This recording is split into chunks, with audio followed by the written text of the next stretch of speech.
BCom part first के विद्यार्थियों, सर्वप्रथम मैं आप लोगों को बीकॉम पार्ट फर्स्ट में प्रवेश लेने के उपलक्ष्य में इस सत्र के लिए बधाई एवं शुभकामनाएं देता हूं। बड़ी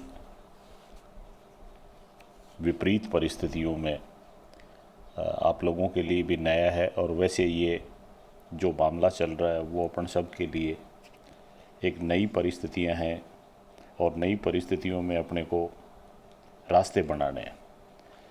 और इस तरह से आपके एडमिशन होते ही पहली क्लास आप लोगों की वर्चुअल क्लास होती है, एक रियल क्लास होती है, फिजिकल क्लास होती है। वो वर्तमान परिस्थितियों में आप सब जानते हैं कि संभव नहीं हो पा रही है, इसलिए आप और हमारी मुलाकात वर्चुअल माध्यम से हो रही है, या जिसको अपन ये कहते हैं कि आजकल ऑनलाइन का मामला चल रहा है। तो अब अपन भी जब तक स्थितियां सामान्य नहीं हो जाती हैं या सरकार के अन्य आदेश निर्देश नहीं आ जाते हैं, तब तक आप लोग इसी तरह से ऑनलाइन क्लास या वर्चुअल क्लासेज लगातार लेते रहेंगे, उससे लाभान्वित होते रहेंगे। हालांकि इससे भी काम आप लोगों का आराम से चल जाएगा। हो सकता है थोड़ी सी का आपको एक्स्ट्रा मेहनत करें, और मेहनत का मामला ऐसा है कि मेहनत कभी बेकार नहीं जाती। तो मैं ऐसा मानता हूँ कि आप लोग अगर मेहनत करेंगे और एक्स्ट्रा मेहनत करेंगे तो ये मेहनत आपकी कहीं बेकार जाने वाली नहीं है। भविष्य में ये आप लोगों के काम में आएगी। इसे एक अपन मिल के एक अलग चैलेंज के रूप में अगर लेते हैं तो इन परिस्थितियों को अपन अपने लिए बेनिफिशियल कर सकते हैं। माई सेल्फ, मैं हूँ सुरेश कुमार, और आप लोगों को बीकॉम पार्ट फर्स्ट में ABST का पेपर सेकंड होता है, ABST। चूँकि आप लोग अभी +2 करके आए हैं, कुछ बातें आप लोगों को धीरे धीरे क्लियर करते चलेंगे। तो ये पेपर है, इसका नाम रहेगा बिजनेस स्टैटिस्टिक्स। हिंदी में इसको कहेंगे व्यावसायिक सांख्यिकी, बिजनेस स्टैटिस्टिक्स। और ये जो आप लोगों के 3 कोर सब्जेक्ट होंगे, ABST, EAFM and BM, business management भी कह सकते हैं उसे, और बिजनेस एडमिनिस्ट्रेशन भी कह सकते हैं। These are 3 core subject. ये मुख्य सब्जेक्ट हैं आप लोगों के। मैंने क्या बताया? ABST नंबर 1 पर, EAFM दूसरे नंबर का, और तीसरे नंबर का BM, बिजनेस मैनेजमेंट, और इसी को BEdM भी कहते हैं, बिजनेस एडमिनिस्ट्रेशन। ये 3 बड़े कोर सब्जेक्ट हो गए। सबसे पहले वाला जो ABST का है, या ये तीनों हैं, इनके फर्स्ट सेकंड पेपर होंगे। कोर सब्जेक्ट का हर एक के 2 पेपर होंगे। ABST के भी 2 पेपर होंगे। ABST का जो पेपर फर्स्ट है उसको नाम दिया गया है फाइनेंशियल अकाउंटिंग, वो है वित्तीय लेखांकन। और ABST का जो दूसरा पेपर है उसका नाम है बिजनेस स्टैटिस्टिक्स। लेकिन मैं चाहूँगा कि ये जो 2 पेपर हैं, financial accounting and business statistics, जो ABST के हैं, तो सबसे पहले आप लोग ABST की फुल फॉर्म समझें, क्योंकि आप लोग फर्स्ट ईयर में नए आए हैं।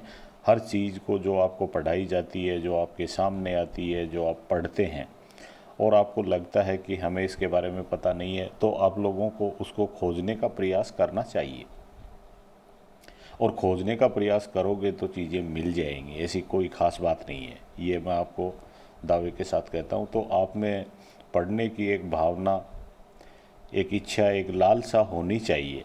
अगर वो आप में है तो आपको ज्ञान प्राप्ति में कहीं कोई दिक्कत वाली बात नहीं है, आप में जिज्ञासा होनी चाहिए। तो पहली जिज्ञासा मैंने उत्पन्न ये करी कि आपने +2 में सारे के सारे लगभग कॉमर्स के विद्यार्थी हैं, अकाउंटेंसी पढ़ी, लेकिन ABST शब्द से शायद आप लोग परिचित नहीं हैं। ABST ये चारों कैपिटल लेटर्स हैं, अब्रीवेशन है, ये अब्रीवेटेड है। इसकी फुल फॉर्म करेंगे अपन, A capital, B capital, S capital, T capital, ABST, और इसकी फुल फॉर्म करें अपन तो बनती है accountancy and business statistics, ABST accountancy. तो 2 पार्ट हो गए इसके, एक अकाउंटेंसी का पार्ट है और एक स्टैटिस्टिक्स का पार्ट है। तो जो पेपर सेकंड है वो है स्टैटिस्टिक्स, और स्टैटिस्टिक्स का भी इन्होंने ये बता दिया है स्टैटिस्टिक्स के लिए भी कि स्टैटिस्टिक्स किसके लिए, बिजनेस स्टैटिस्टिक्स, यानी स्टैटिस्टिक्स मैथ्स में भी होती है, वहाँ कुछ लिखा हुआ नहीं होता, वो स्टैटिस्टिक्स है। पर आपके कॉमर्स के विद्यार्थियों के लिए बीकॉम पार्ट फर्स्ट में जो पेपर है उसका नाम दिया गया है बिजनेस स्टैटिस्टिक्स, यानी स्टैटिस्टिक्स फॉर बिजनेस। आपको कोई पूछ ले कि बिजनेस स्टैटिस्टिक्स क्या है, हालांकि आप लोगों ने अभी नहीं पढ़ी है, उसके बावजूद आप लोग एक सामान्य दिमाग को अप्लाई करते हुए कुछ आंसर दे सकते हैं कि ऐसी स्टैटिस्टिक्स जो बिजनेस में काम में आए, स्टैटिस्टिक्स फॉर बिजनेस जो बिजनेस में काम में आए। आजकल स्टैटिस्टिक्स बिजनेस में वैसे तो कुल मिला के ज़िंदगी के हर क्षेत्र में स्टैटिस्टिक्स काम में आ रही है, लेकिन मूल रूप से अपने को देखना है कि ये बिजनेस में किस तरह से काम में आ रही है। तो ये बात तो आपके पेपर की हुई, ABST के 2 पेपर बता दिए आपको, और जो मैं पेपर पढ़ाऊँगा वो है बिजनेस स्टैटिस्टिक्स। अब आप लोगों को मुख्य रूप से काम ये करना है कि एक तो आप लोग जहाँ से भी आप लोगों की पुस्तकों की व्यवस्था हो जाए तो सिलेबस के अनुसार कोई भी ऐसी पुस्तक आप प्राप्त कर सकते हैं, नई किताब ले सकते हैं। अगर नई लेने की स्थिति में नहीं है तो कहीं से भी पुरानी की व्यवस्था हो जाए तो पुरानी बुक भी ले सकते हैं। बात ये होगी कि वो आपके सिलेबस को कवर करे, और एक बुक अगर सिलेबस को मान लो कवर नहीं करती है तो एक बार आप लोग उसे काम चला लें, उसके बाद में कोई दूसरी बुक और देख लें। कुछ टॉपिक मान लो एक बुक में नहीं है तो दूसरी में पढ़े जा सकते हैं, इसमें कोई दिक्कत वाली बात नहीं है। कुछ दिनों बाद में या स्टूडेंट्स की ये जिज्ञासा रहती है कि बुक लेके आएँ तो उसका राइटर कौन सा हो। जहाँ तक राइटरों का मामला है, आप लोग +2 करके आए हैं, वहाँ पर स्कूलों में जो लगभग एक बुक चलती है वहाँ, तो वहाँ तो राइटर की बात ठीक थी, लेकिन यहाँ जैसे बिजनेस स्टैटिस्टिक्स की बुक है, इसके ऊपर कई राइटर्स की किताब मिल जाएंगी।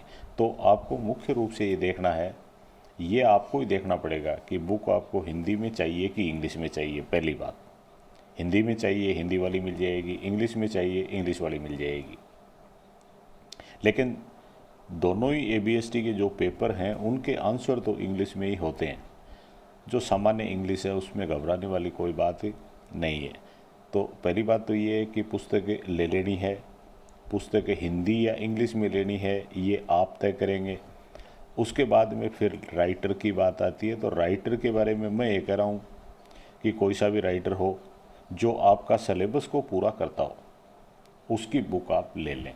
अब बात ये रही कि सिलेबस का कैसे पता, तो चूँकि आप लोग बीकॉम पार्ट फर्स्ट के स्टूडेंट हो गए हैं और सबके पास में आजकल लगभग शायद ही कोई होगा जिसके पास में स्मार्टफोन नहीं हो, तो आप सबके पास में स्मार्टफोन है, और स्मार्टफोन के माध्यम से आप अपना बीकॉम पार्ट फर्स्ट का सिलेबस देख सकते हैं। एक तरीका तो ये है कि उसका सिलेबस देख लें,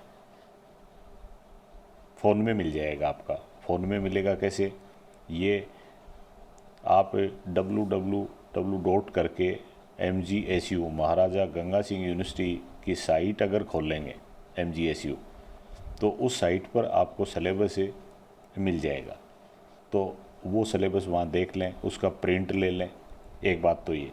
दूसरा ये है कि कोई बहुत ज़्यादा इसके रुपए नहीं लगते, आप मार्केट से भी सिलेबस ले सकते हैं।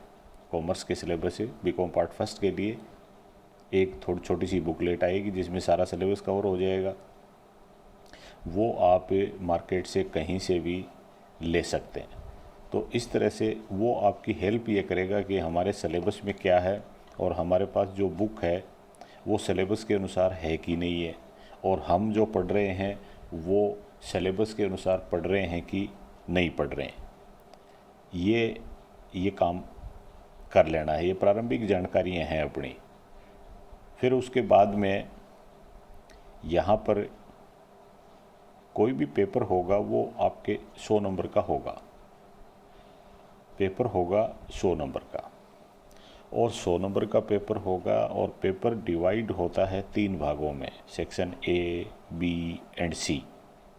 ए सेक्शन में 10 क्वेश्चन होते हैं जिसका उत्तर आपको 1 या 2 लाइन में देना होता है, और 10 क्वेश्चन होते हैं, हर क्वेश्चन के 2 अंक होते हैं। तो ये पार्ट फर्स्ट के जो सारे क्वेश्चन हैं वो कुल मिला के 20 नंबर के हो गए। 10 × 2 20 नंबर ही हो गए। फिर सेक्शन B आता है। सेक्शन B में आप लोगों को 7-8 प्रश्न मिल जाते हैं, और जिसमें से आप लोगों को 5 प्रश्न करने होते हैं। एक प्रश्न होता है 8 नंबर का, 8 अंकों का होता है। 8 को 5 से मल्टीप्लाई अगर करते हैं तो 40 नंबर ये हो गए।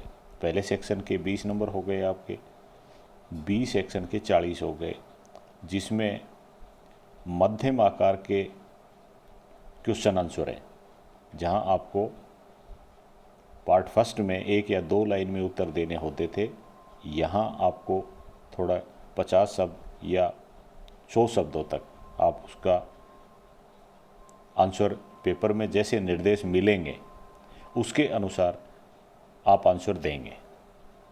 तो हर एक प्रश्न है 8 नंबर का, प्रश्न मिलेंगे 7 या 8, करने हैं 5, 40 नंबर ये हो गए। A section, B section, then C section. और C सेक्शन आपका जो क्वेश्चन है C सेक्शन में, वो आपको वहाँ 2 प्रश्न करने हैं, और हर प्रश्न 20 नंबर का है। तो 2 प्रश्नों के 20 × 2 करते ही 40 नंबर ये हो गए। पहले सेक्शन के 20 नंबर कर लिए अपन ने, दूसरे सेक्शन के 40 कर लिए, और तीसरे सेक्शन के 40 कर लिए। तो ये 100 नंबर कंप्लीट हो जाते हैं आपके। तीसरा जो सेक्शन है उसमें 2 प्रश्न आपको करने होते हैं, और 2 से अधिक वहाँ आपको मिल जाते हैं, 3 या 4 तक मिलते हैं, लेकिन आंसर आपको 2 का ही देना है। तो ये इस तरह से तो आपके प्रश्न पत्र का प्रारूप होगा, जो 100 नंबर का होगा, 3 सेक्शनों में बटा हुआ है, और आपको अधिकतम नंबर लाने हैं। आपको मिनिमम के बारे में नहीं सोचना है कि मिनिमम कितने लाने हैं। वैसे मिनिमम 36 होते हैं, लेकिन मिनिमम के बारे में अपन क्यों सोचें। तो ये इस तरह से सिलेबस आप लोग देख लें, गंगा सिंह यूनिवर्सिटी की साइट पर सिलेबस देख लें, और फिर उसके अनुसार बुक खरीद के पढ़ाई करना शुरू कर दें। फिर बाद में अपना धीरे धीरे ज्यों ज्यों ये लेक्चर अपना आगे चलेगा, अपन इसके ऊपर बात करते चलेंगे। तो आपका पेपर है बिजनेस स्टैटिस्टिक्स। अगला जो मैं क्लास लूँगा उसमें फिर उसके बाद में स्टैटिस्टिक्स के बारे में आप लोगों को थोड़ी थोड़ी जानकारी देंगे कि क्या होती है, क्या उपयोग है। ये किसी भी पेपर को आप लोग पढ़ने से पहले उसके बारे में जान लिया करो कि ये क्या होता है। तो ये जानकारी अपन अगले लेसन में करेंगे। Thank you.